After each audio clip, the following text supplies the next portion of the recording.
Hi everyone, welcome to Archana Togiti vlogs. ఈరోజు మనం chicken curry ఎలా చేయాలో చూద్దాం. ముందుగా కేజీ చికెన్ని వాష్ చేసి పెట్టుకోవాలి. దానిలో ఆ తర్వాత 3 స్పూన్ల కారం, 2 స్పూన్ల సాల్ట్ వేసి, పసుపు, అల్లం వెల్లుల్లి పేస్ట్, పెరుగు వేసి బాగా మిక్స్ చేసుకోవాలి. ఆ తర్వాత చికెన్ను మ్యారినేట్ అయ్యే వరకు పక్కన ఉంచుకోవాలి.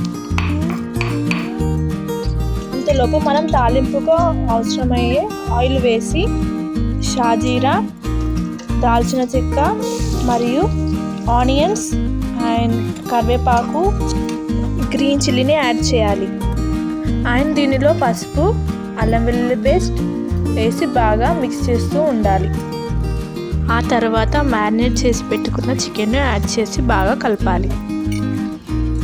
ఆ తర్వాత చికెన్ పై మూత పెట్టి చికెన్ని బాగా ఉడకనివ్వాలి. కొద్దిసేపు మిక్స్ చేయాలి.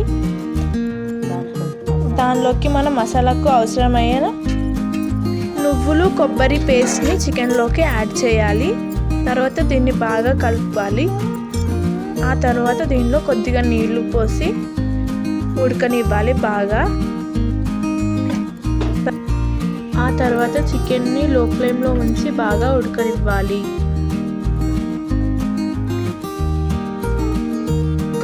తర్వాత చికెన్ని బాగా ఉడకనిచ్చి కొద్దిసేపు స్టవ్ మీద ఉంచాలి.